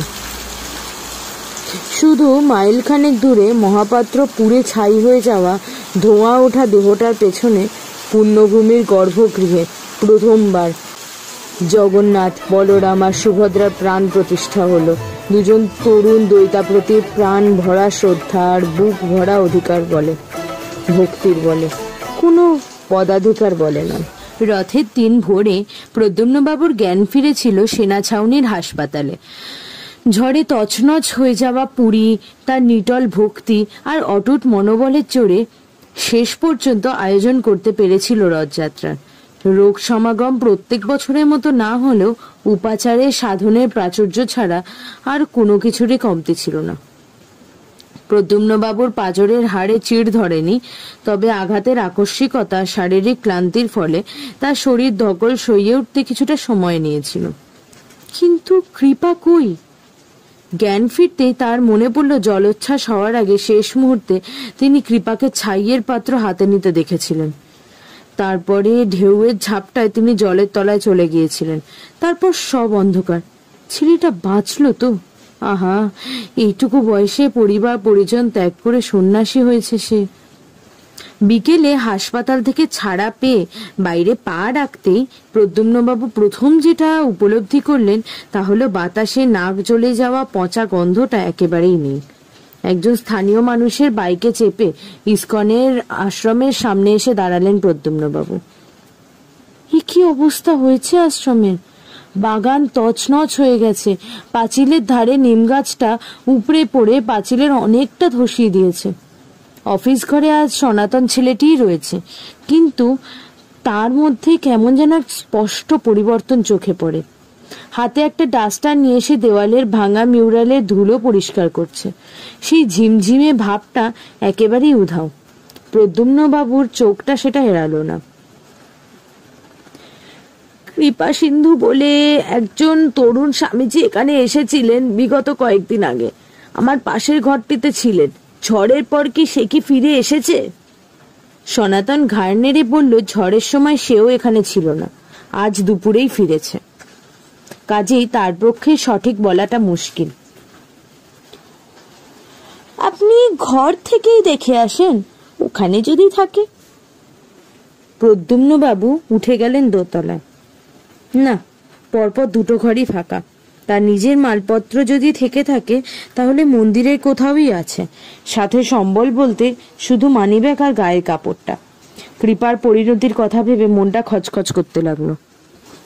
সেনা ছাউনিতে ফিরে গিয়ে একবার খোঁজ নেবেন নাকি ঝড়ের পরদিনে সকালে সমুদ্রের ধারে গেরুয়া বসন, ন্যাড়া মাথা, বছর 22-এর কারো মৃতদেহ উদ্ধার হয়েছে কিনা।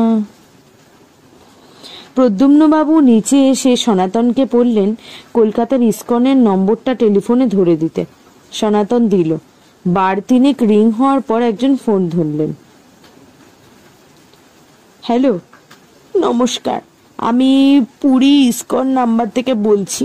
আপনাদের একজন তরুণ সন্ন্যাসী বিগত কয়েকদিন ধরে আমার সফর সঙ্গী হয়েছিলেন। ঝড়ের কারণে আমরা আটকে পড়ি, তারপর থেকে ওনারা কোনো খোঁজ পাচ্ছে না। উনি কি আপনাদের সাথে যোগাযোগ করেছেন? ওপারে পুরুষ কণ্ঠস্বর বেশ মার্জিত আর ভদ্র। প্রদ্যুম্নবাবুর কথা শুনে বেশ উদ্বিগ্ন হয়ে প্রশ্ন করলেন, পুরীর রথ উপলক্ষে আমাদের আরেকটি দলও সেখানে গিয়ে আটকে পড়েছিল। আজ সকালে ফিরল তারা। আপনার সাথে যিনি ছিলেন তার নাম কি?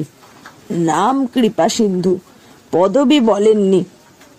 কয়েক সেকেন্ড কোনো উত্তর নেই। প্রদ্যুম্নবাবু প্রশ্ন করলেন, শুনতে পাচ্ছেন? হ্যালো। আগে ওই নামের তো কেউ। আচ্ছা, বয়স কেমন হবে? ওপারের কণ্ঠস্বরে ধোঁয়াশা। তা 23-24। বাঙালি? আগে হ্যাঁ, পুরো দস্তুর। না, অত কম বয়সী বাঙালি সেবাই তো কেউ এখানে নেই। একজন বছর 25-এর বা 24-এর গোসাই আছেন, তবে সে ঝাড়খণ্ডের। আপনি ঠিক জানেন সে কলকাতার ইস্কনের অন্তর্ভুক্ত। প্রদ্যুম্নবাবু আর কথা না বাড়িয়ে ফোনটা রেখে দিলেন। হাত কাঁপছে তার। তিনি কার সাথে সময় কাটালেন এতদিন? সেই ধৌলি এক্সপ্রেসে আলাপ। কৃপা নিজেই তাকে বলেছিল সেই ইস্কনের প্রভু চিন্ময়ানন্দ থেকে দীক্ষিত হয়ে কলকাতা ইস্কনের সাথে যুক্ত। তাহলে কি সব মিথ্যে? কিন্তু কেন? তাকে মিথ্যে বলার প্রয়োজনই বা কি ছিল? কিন্তু তার বেশভূষা, কথাবার্তা সবই যে সন্ন্যাসী সুলভ। ভাবতে ভাবতে বসে পড়লেন প্রদ্যুম্নবাবু। পাঁজরের ব্যথাটা যেন হঠাৎ বেড়ে গেল।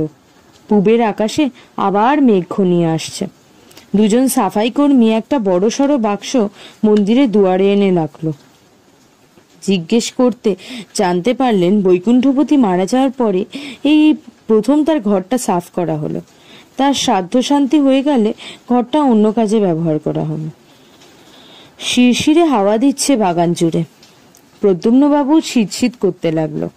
উনি এগিয়ে গিয়ে বাক্সের ডালা খুলে ভেতরে উঁকি মারলেন।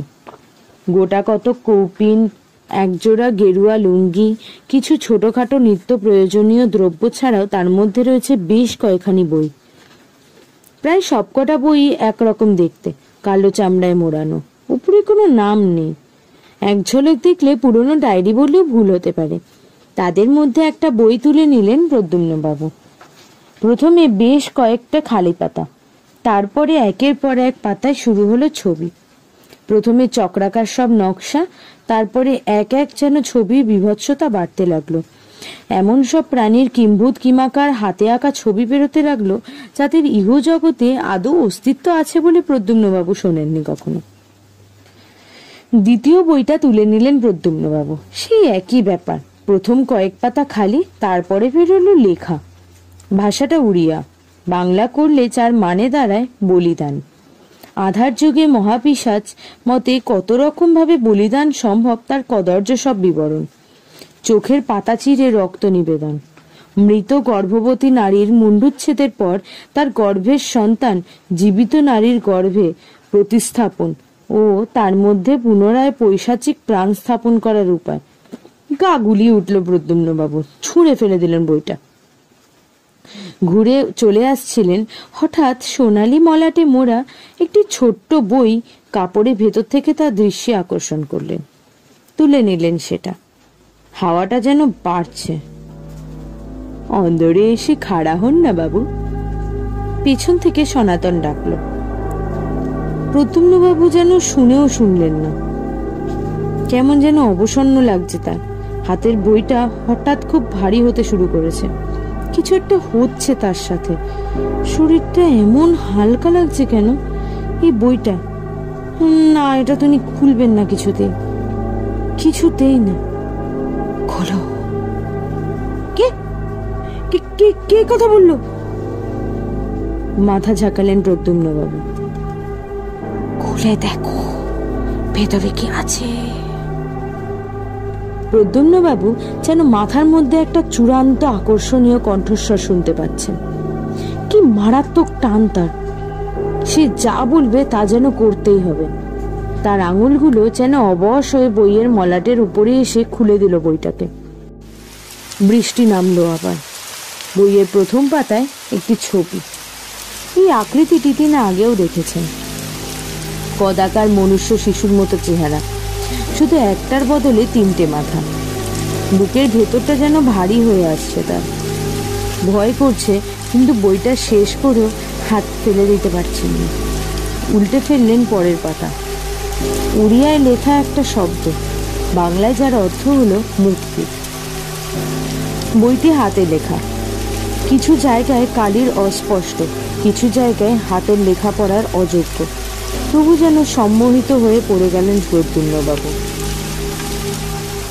আষাঢ়ে অমাবস্যা, সেই রাতে মন্দিরে ব্রহ্ম পরিবর্তন হয়।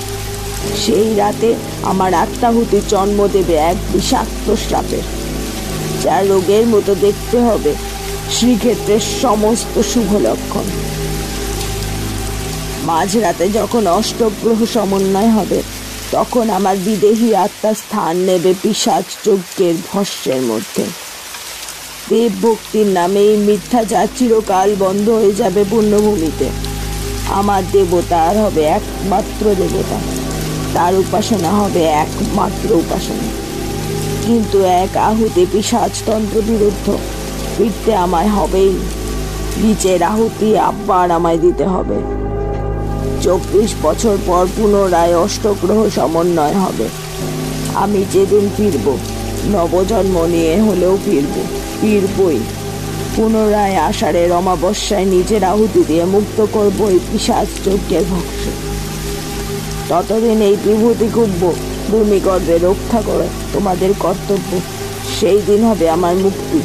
সেই দিন বিদেহী আত্মা থেকে উত্তোলন হবে আমার।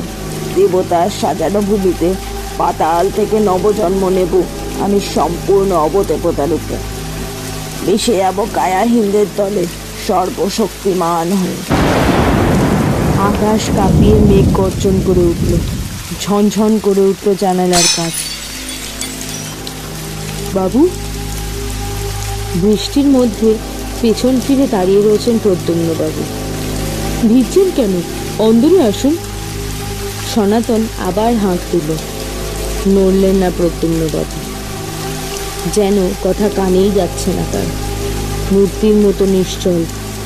খটকা লাগলো সনাতনের। পায়ে পায়ে বেরিয়ে এসে তাকালো প্রদ্যুম্নবাবুর মুখের দিকে। মুখ তার পাথরের মতো স্থির, চোখের মনি স্থির হাতে ধরা বইয়ের উপরে। উঁকি মারল সনাতন। কই, বইয়ের পাতা তো খালি, কিছু তো নেই। হঠাৎ নাকে একটা বিকট গন্ধ গেল সনাতনের। গন্ধটা আসছে প্রদ্যুম্নবাবুর গা থেকে, যেন তাজা জীবিত মানুষের শরীরে পচন ধরেছে হঠাৎ। বৃষ্টির মধ্যে দাঁড়িয়ে কি পড়ছেন বাবু? প্রদ্যুম্নবাবু উত্তর দিলেন না। মুখ খুললেন। গোঙানির মতো একটা শব্দ বেরোলো। বারবার করতে লাগলেন সে একই রকম শব্দ। বইয়ের সাদা পাতার উপরে চোখের মনি সরতে লাগলো, বাম দিক থেকে ডান দিকে, যেন কোনো এক অদৃশ্য লেখা শুধু তারই চোখে ধরা পড়ছে। ভয়ে পিছিয়ে এলো সনাতন। এবারে গলা তুললেন প্রদ্যুম্নবাবু। সেই দুর্বোধ্য মন্ত্রোচ্চারণ, যেন একটানা মৃত্যু পথযাত্রীর গোঙানি, যেন নরক যন্ত্রণায় কাঁচরানোর শব্দ। সেই নারকীয় প্রার্থনা করে চলেছে প্রদ্যুম্ন মজুমদার। চোখে ভাষা নেই, মুখে অভিব্যক্তি নেই, যেন এক জীবন্ত লাশ। সেখান থেকে দূরে মন্দিরে এখন ভক্তের সংখ্যা কম। পুরীর পরমেশ্বর এখন অবস্থান করছেন পুরীর বাইরে। মন্দিরের গর্ভগৃহ আজ ফাঁকা। এতক্ষণ ধৈর্য ধরে পুরো গল্পটি শোনার জন্য অনেক ধন্যবাদ। আশা করছি আপনাদের ভালো লেগেছে। তবুও সেটি যদি কমেন্টে ব্যক্ত করতে পারেন তবে আমারও দেখে ভালো লাগবে। এবং পরিবার, পরিজন, বন্ধু বান্ধব সকলের সাথে বৃষ্টির ওয়েদারে এমন সুন্দর একটি ভৌতিক গল্প যদি শেয়ার করে নেন, একসাথে শোনেন, সেটি আমাকে আরও আনন্দ দেবে। আমি আপনাদের গল্পকথক সীমন্তী। আশা করছি এতক্ষণে আপনারা লাইক করে ফেলেছেন। দেখা হবে আমাদের পরের গল্পে। আজকের মতো এখানেই ইতি। নমস্কার।